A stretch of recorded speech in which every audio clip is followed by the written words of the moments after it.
¿Alguna vez te has preguntado cómo las bases de datos logran almacenar y recuperar información tan rápidamente? La respuesta es bastante sencilla. Reside en estructuras de datos eficientes que hay por detrás como los bitris, que permiten organizar y acceder a grandes cantidades de datos de manera óptima. En este vídeo exploraremos la selva de los bitris, una estructura de datos fundamental para el funcionamiento de las bases de datos modernas. Aquí descubriremos lo siguiente: ¿qué son los bitris y cuál es su estructura? ¿Qué propiedades tienen? Implementación y métodos de los bitris, cómo se buscan los datos en esas estructuras, así como las funciones de inserción y eliminación de los datos. También veremos aplicaciones de los bitris en los distintos tipos de bases de datos y ejemplos en la industria. A lo largo de este vídeo utilizaremos animaciones y visualizaciones para facilitar la comprensión de los conceptos mediante ejemplos. Así que ya podemos empezar con la definición y estructuras de un bittree. La definición. Podemos definir un bittree como un organizador inteligente para datos en computación. Imaginemos, por ejemplo, un árbol genealógico donde cada nodo tiene varias ramas que conducen a diferentes familias, en este caso, los datos. Estos se mantienen organizados y accesibles de manera eficiente.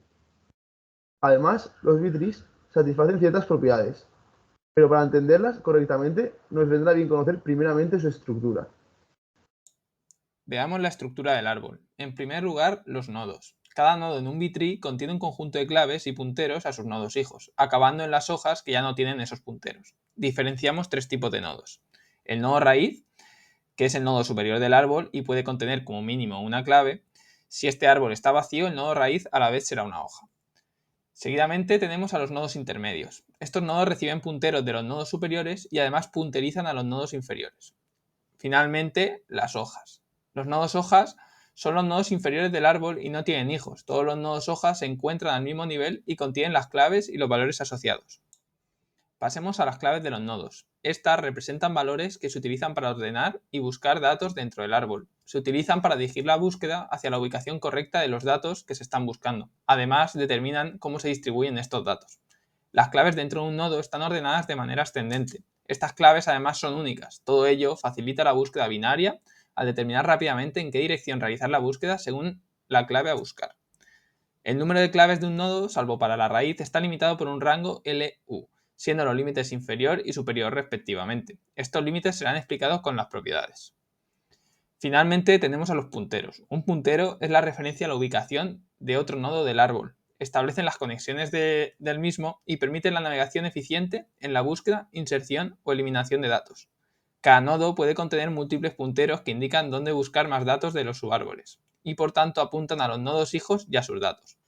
Por todo ello, un bittree mantiene una estructura balanceada, es decir, todas las hojas se encuentran a la misma profundidad. Podemos pasar a definir las propiedades de un bittree. Pasemos a las propiedades. Cada bittree tiene un orden m asociado que representa el número máximo de hijos que puede tener un nodo. Este valor se escogerá siguiendo distintos criterios. Un nodo n claves tendrá n más 1 hijos, siempre limitado por el orden antes mencionado. Todos los nodos, a excepción de la raíz, contienen entre m partido 2 menos 1 y m menos 1 claves. A partir de ahora se denominará L y U. Si tenemos un B-tree de orden 6, este estará limitado entre 2 y 5 claves.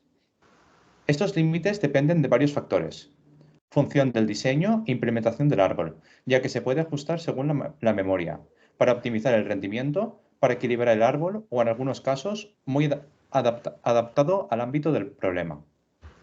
Todos los nodos, excepto para la raíz y las hojas, deben tener al menos m partido 2 hijos. Para cada clave, k, en un nodo interno, todos los valores en el subárbol izquierdo son menores que k, y todos los valores en el subárbol derecho son mayores o iguales que k. Es decir, si el nodo tiene la clave 30, los hijos cumplirán las siguientes propiedades. El hijo 1 será menor que 30 y el hijo 2 será mayor que 30. Una vez hemos entendido el concepto de este tipo de almacenamiento de datos, su estructura y las propiedades de cómo está organizado, podemos pasar a entender las operaciones de búsqueda, inserción y eliminación de datos, no sin antes ver primero las clases en Python.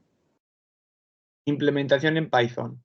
En primer lugar, podemos definir a un nodo por sus claves, sus hijos y una propiedad booleana que indique si es una hoja o no. En el caso del B-tree, en conjunto, este quedará definido por su nodo raíz y por un valor t que corresponde con el límite de claves inferior L comentado previamente más 1. Este valor nos ayudará en ciertas restricciones de los posteriores métodos. Búsqueda. Ahora que conocemos la estructura en código, podemos pasar el ver el método de búsqueda de un B-tree. Se trata de una función recursiva a la que se irá pasando el nodo a partir del que buscar o inicializará en la raíz si este no es pasado. Se irán pasando todas las claves para posteriormente buscar si la clave a encontrar corresponde con la del nodo actual y por tanto se ha encontrado. O por otro lado, seguir buscando entre los hijos de ese nodo, si los tiene y si no indicar que se ha llegado a una hoja y no se ha encontrado la clave que se buscaba. Imaginemos que queremos encontrar el 41. Comenzamos haciendo una búsqueda de ese número en la que no se pasa del nodo al que pertenece, pues todavía es desconocido. Y se inicializa a 0. Se satisface la condición del while y se suma 1, y. En la siguiente iteración ya no cumple con la condición del bucle ni tampoco con el primer if, de ser el 41, ni el if al no ser una hoja. Es por eso por lo que pasa a la condición el else, pasando 1 como el nodo donde buscar. Esto se repetirá de nuevo bien hasta encontrarlo, o bien si no está hasta llegar a una hoja habiendo recorrido todo y no habiéndolo encontrado. Salvo la primera iteración, nótese cómo separa un nodo y no comienza desde la raíz.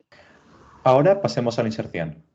Recordando las propiedades de un B-tree, sabemos que puede tener un mínimo de claves, que es m partido 2 menos 1, truncado hacia arriba, pero que en nuestro caso hemos definido el mínimo como t-1 por sencillez, y un valor máximo de claves m-1, que en este caso será 2 por t más 1. Una vez que sabemos eso, veamos algunos casos que se deben tener en cuenta para el método de inserción de un valor. Cuando se quiere insertar un elemento a un nodo hijo que está lleno, se divide el nodo en dos y el valor intermedio se sube al padre. Ese es el método general. Pero, ¿y qué hacer cuando el padre también está lleno? Bien, para prevenir esto, que no se puede hacer, lo que se hace es dividir el nodo mientras atraviesa, como vemos en el siguiente ejemplo más detenidamente. En primer lugar, busca el hijo completo, en este caso que se va a dividir, que llamaremos i. Seguidamente, crea un nodo vacío y lo añade como hijo del padre, que será x. Inserta el valor intermedio de i en su padre. Los valores hasta la clave intermedia se quedan en i, y los siguientes, más allá de la clave intermedia, se van a z. De tal manera, se excluye esa clave intermedia que ya se había ido el padre. Finalmente, si i no era una hoja, se reasignan los hijos de z e i. Ahora que sabemos qué hacer cuando se alcanza el máximo de claves que pueda haber por nodo, podemos pasar al método de inserción. En el método de inserción, inicialmente miramos si la raíz de los nodos está llena. Si es así, se crea otra raíz vacía y la altura del árbol crece en 1. Se asigna esta nueva raíz como la raíz del árbol y se realiza un split con el método que ya hemos visto. Finalmente, llamamos a otro método que usaremos cuando la raíz no esté llena y que explicaremos a continuación. Esto es lo que se haría en un principio si la raíz no estuviera llena. El método de inserción, cuando el nodo no está lleno, se divide en dos acciones principales, en función de si es una hoja o no. En primer lugar, veamos el caso afirmativo, es decir, si es una hoja. Primero se añade un elemento vacío, que será una copia del elemento anterior al nodo hoja. Se va comprobando desde el final si la clave es menor que el valor siguiente. Una vez que lo sea, se cambia el valor por el que se quiere introducir. En caso en el que el nodo no sea una hoja, es que se trata de un intermedio, y lo primero que se hace es encontrar a qué lugar pertenece. Una vez sabemos por cuál de los hijos bajar, se comprueba si está lleno, para hacer un split o incrementar la posición o no. Visto esto, se itera con la función de manera recursiva, hasta llegar a una hoja. A continuación, veamos el proceso de eliminación de valores de un B-tree. Pero antes, hay varias consideraciones a tener en cuenta a la hora de eliminar valores en una de estas estructuras. La primera es que no se podrá eliminar un valor cuando el nodo tenga t-1 claves, pues es el mínimo de claves que puede tener un nodo según las propiedades definidas. Por tanto, todo nodo del que se quiera eliminar una clave ha de tener al menos t claves, o en su defecto modificar el árbol para que así sea. Lo segundo a tener en cuenta son las definiciones de antecesor y sucesor de un valor, que serán las claves justo anterior y posterior a dicho valor. Veamos a continuación los casos posibles que pueden ocurrir al eliminar un nodo. Encontramos tres casos diferentes que pueden ocurrir. El primero de ellos engloba las eliminaciones de un valor que se encuentra en un nodo hoja con t claves. Comprobamos que efectivamente tenga al menos t claves, que es una más que el mínimo, para que se pueda llevar a cabo la eliminación y finalmente se realiza esta acción. El segundo caso es todo aquello que tiene que ver con la eliminación de un valor que se encuentra en un nodo intermedio. En este caso encontramos tres situaciones. En la primera, el hijo izquierdo del nodo intermedio tiene t claves, una más que el mínimo. En este caso, su antecesor se colocará en el lugar de la clave a eliminar y posteriormente esta clave es eliminada. La segunda situación que puede ocurrir es cuando el hijo derecho del nodo intermedio tiene t claves. En este caso es el sucesor el que se coloca en el lugar del nodo a eliminar para poder llevar a cabo esta acción. Finalmente, en la tercera situación, nos encontramos con que ambos hijos tienen t-1 claves. En este caso se imposibilita el intercambio del sucesor o predecesor directamente con la clave eliminar, ya que tienen el mínimo de claves que puede tener un nodo. La solución es la combinación de ambos nodos hijos. Esto dará lugar a un nuevo nodo con el máximo de número de claves. El algoritmo, en este caso, iterará y se dará el proceso de eliminación con los casos 1, 2A o 2B que hemos comentado. El caso 3, que es la existencia de t-1 claves, se subdivide en dos subcasos, el A y el B. En el A, el nodo del que se quiere eliminar un valor tiene t-1 claves, pero su hermano t claves. En este caso, se baja al nodo con t-1 claves la clave común de los dos nodos hermanos. Se elimina el valor y se sube el sucesor de esa clave como común.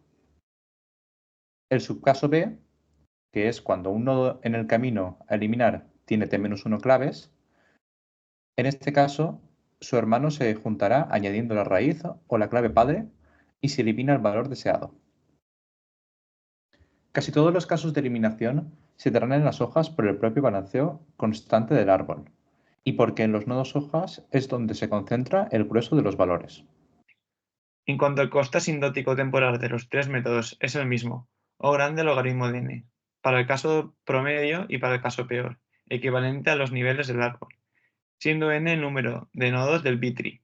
Esto se debe al constante rebalanceo del árbol durante el proceso de los tres métodos, ya que de no ser así, sí que el coste sería algo mayor en el peor de los casos. Aplicaciones de un B-tree.